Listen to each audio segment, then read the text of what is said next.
Hello നമസ്കാരം, എല്ലാവർക്കും Miass food ബുക്കിലേക്ക് സ്വാഗതം. ഇന്നൊരു താറാവ് റോസ്റ്റിൻ്റെ റെസിപ്പി ആയിട്ടാണ് കേട്ടോ വന്നിട്ടുള്ളത്.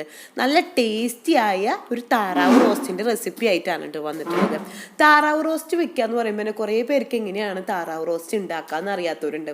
കുറേ പേർക്കാണെങ്കിൽ താറാവ് റോസ്റ്റ് വയ്ക്കുമ്പോൾ ഒരു ടേസ്റ്റ് വരുന്നുണ്ട്, അത് കാരണം കഴിക്കാൻ തോന്നുന്നില്ല എന്നൊക്കെ പറയും. അപ്പം അങ്ങനെയുള്ളവർക്ക് പറ്റിയൊരു അടിപൊളി റെസിപ്പിയാണ്. ഈ രീതിയിൽ നിങ്ങൾ വെക്കുകയാണെന്നുണ്ടെങ്കിൽ നിങ്ങൾക്ക് ആ ഒരു പച്ച സ്മെല്ലൊന്നും ഉണ്ടാവില്ല, നല്ല ടേസ്റ്റി ആയിരിക്കും. ഇതൊക്കെ തേങ്ങാക്കൊത്ത് കഴിക്കാൻ തന്നെ ഒരു വളരെയധികം ടേസ്റ്റാണ് കേട്ടോ.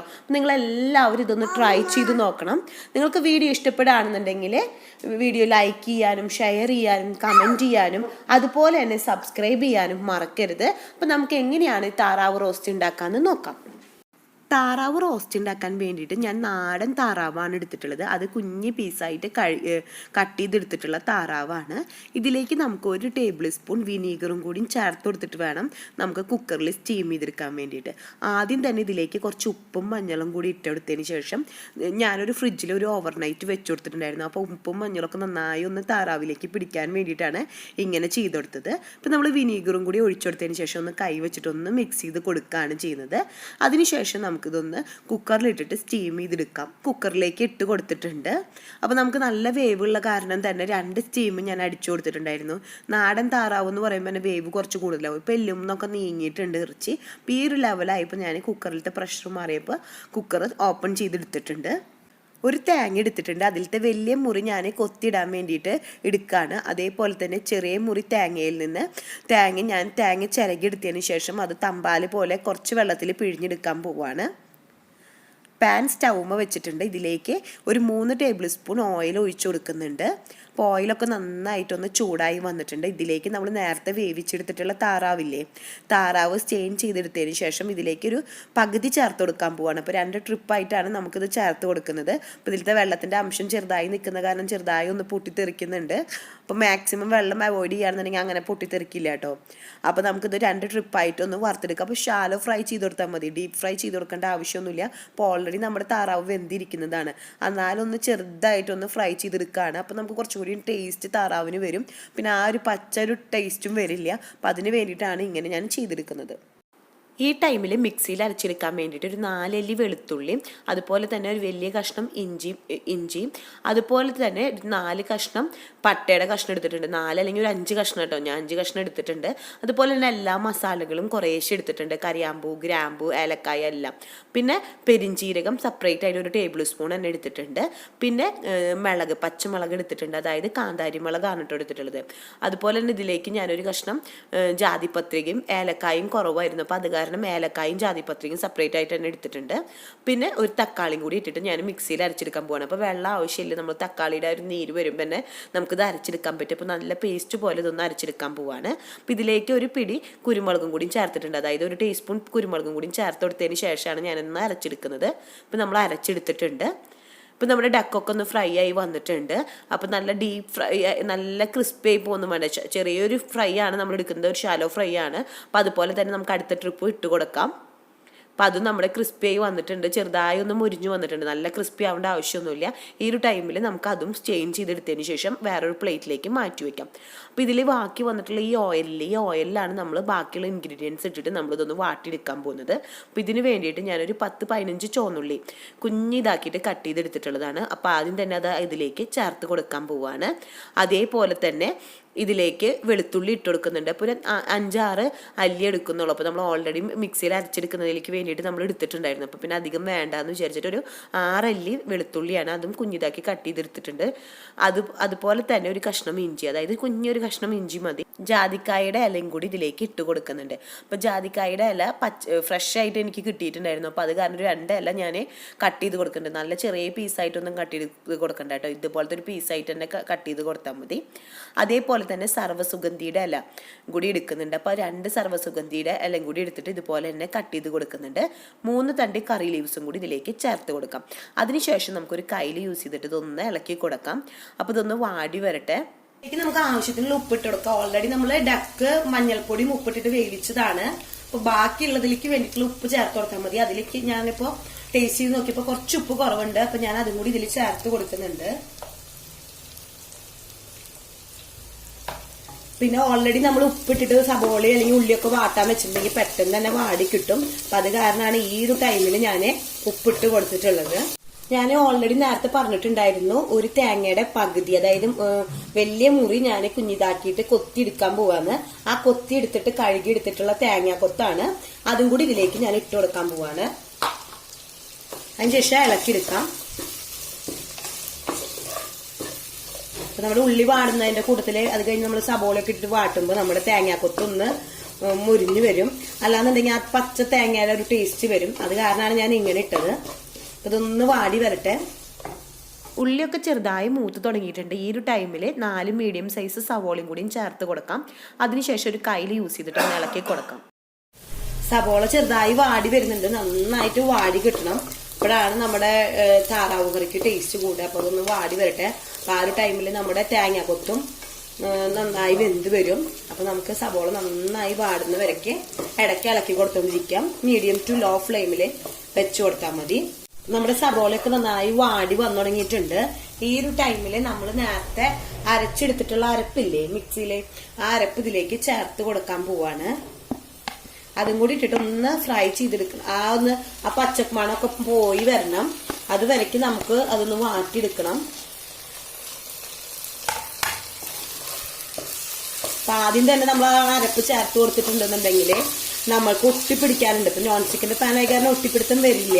എങ്കിൽ പോലും ലാസ്റ്റ് നമ്മൾ ഈ ഒരു ടൈമിൽ ചേർത്ത് കൊടുക്കുമ്പോൾ നമ്മൾ നല്ലൊരു മസാലയുടെ ഒക്കെ കൂടിയിട്ട് പെരിഞ്ചീരകമൊക്കെ നമ്മൾ നന്നായി ചേർത്തിട്ടുണ്ട്. പിന്നെ എല്ലാ മസാലകളും ചേർത്ത് കാരണം നല്ലൊരു മണം വരും നമ്മുടെ താറാവ് കറിക്ക്. അപ്പൊ ഇവിടെ ഇപ്പൊ ഈ മസാല ഇങ്ങനെ ചൂടായി വരുന്നില്ല. അപ്പൊ ആ അരപ്പ് ചേർത്തതിന് ശേഷം ചൂടായി വരുമ്പോൾ നല്ലൊരു മണം വരുന്നുണ്ട് നമ്മുടെ മസാലകളുടെ ഒക്കെ. അത് നമ്മൾ ഉണ്ടാക്കി നോക്കുമ്പോഴും ഞാൻ കറക്റ്റ് ആ ഒരു മണം നിങ്ങൾക്ക് മനസ്സിലാവുള്ളൂ. നമ്മുടെ അരപ്പൊക്കെ മൂത്ത് വന്നിട്ടുണ്ട്. ഇതിലേക്ക് 1.5 ടീസ്പൂൺ മല്ലിപ്പൊടി, 1 ടീസ്പൂൺ മുളകും പൊടി, 1/4 ടീസ്പൂൺ മഞ്ഞൾപ്പൊടി കൂടി ഞാൻ ചേർത്ത് കൊടുക്കാൻ പോവാണ്. ഓൾറെഡി കുരുമുളകും പച്ചമുളകും ഒക്കെ നന്നായി ചേർത്ത കാരണമാണ് ഞാൻ 1 ടീസ്പൂൺ മുളകിലായിട്ട് നിർത്തിയത്. നന്നായിട്ടൊന്ന് മസാല മൂത്ത് വരുന്നവരേക്ക് നമുക്കൊന്ന് ഇളക്കി കൊടുക്കാം. നിങ്ങൾക്ക് ഇതിന്റെ ഇടയിൽ മസാല ഇപ്പൊ ഇത് കണ്ടില്ല ഇട്ടപ്പോ കുറച്ച് ഓയിൽ കുറവാന്ന് തോന്നുകയാണെങ്കിൽ കുറച്ച് ഓയിൽ ഇതിലേക്ക് ചേർത്ത് കൊടുക്കാം. അത് നിങ്ങളുടെ ഇഷ്ടത്തിനനുസരിച്ച് ചേർത്ത് കൊടുക്കാം. ഇപ്പൊ ഇത് ഈ മസാല മൂത്ത് വരാനുള്ള ഓയിൽ കുറവ് തോന്നിയ കാരണം ഞാൻ ഇപ്പൊ ഇതിലേക്ക് കുറച്ച് ഓയിലും കൂടി ചേർത്ത് കൊടുത്തിട്ടുണ്ട്. അതിനുശേഷം നമുക്ക് ഈ മസാല മൂത്ത് വരുന്നവരേക്ക് ഇളക്കി കൊടുക്കണം. നമ്മുടെ മസാലയൊക്കെ നന്നായി മൂത്ത് വന്നിട്ടുണ്ട്. അവ വേവിച്ചെടുത്തില്ലേ കുക്കറിൽ, അപ്പൊ അതിൽ നിന്ന് വന്നിട്ടുള്ള സ്റ്റെയിൻ ചെയ്തെടുത്തിട്ടുള്ള വെള്ളമാണ്.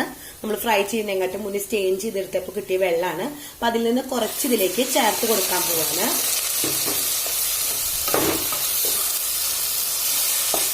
അതിനുശേഷം നമുക്ക് ഇതിലൊന്ന് മിക്സ് ചെയ്ത് കൊടുക്കണം.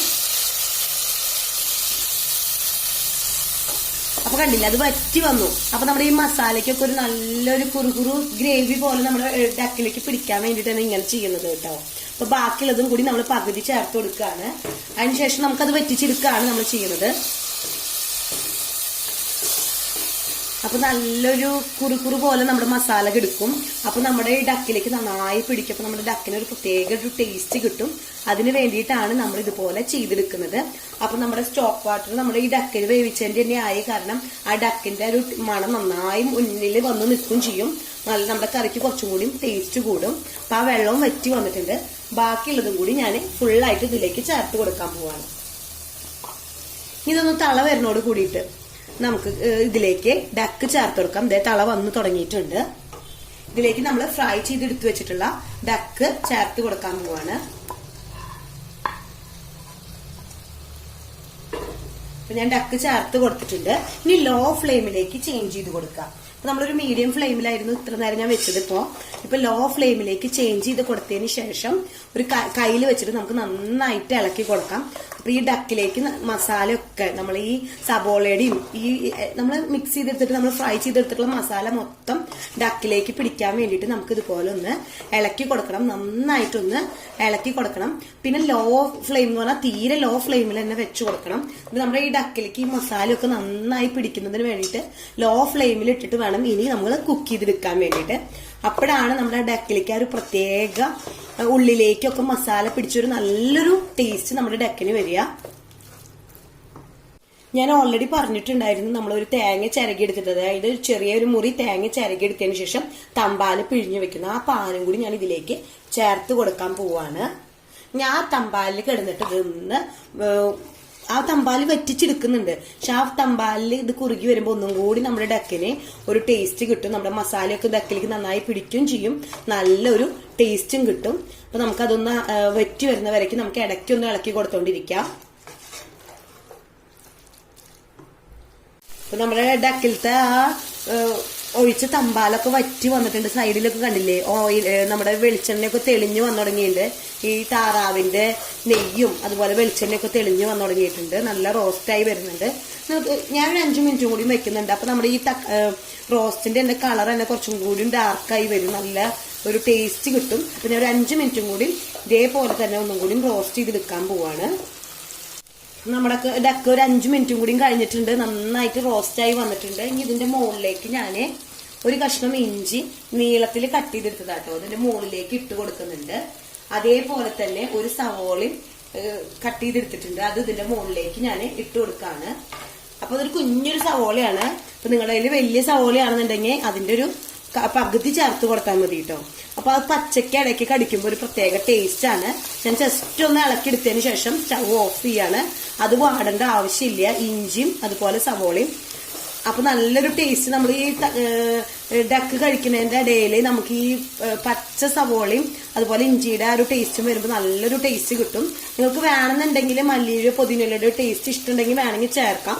ഞാൻ അതൊന്നും ചേർത്തിട്ടില്ല, ഞാൻ സ്റ്റവ് ഓഫ് ചെയ്ത് കൊടുത്തിട്ടുണ്ട്. അങ്ങനെ നമ്മുടെ താറാവ് റോസ്റ്റ് ഇത് ഇവിടെ റെഡി ആയിട്ടുണ്ട് കേട്ടോ. വളരെയധികം ടേസ്റ്റി ആയ താറാവ് റോസ്റ്റ് ആണ്.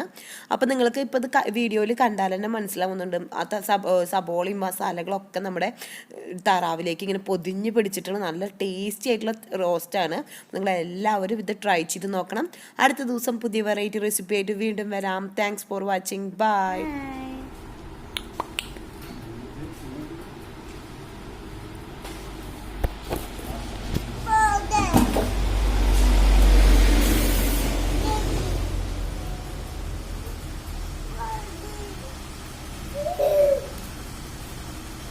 ഡക്കിനെ ഒഴിഞ്ഞെടുത്തൊക്കെ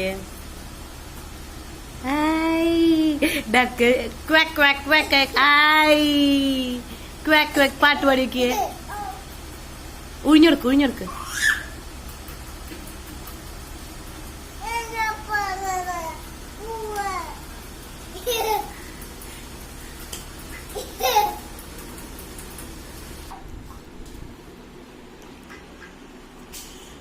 മെല്ലെ കൈ കൊണ്ട് തൊട്ടൊക്കെ ഡക്കിനെ തൊത്തേന്ന് പറഞ്ഞേ. ഡക്ക് എങ്ങനെ കരയാമോ?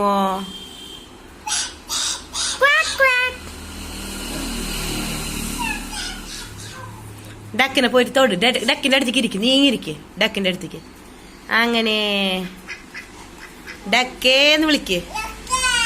വായോ കൈ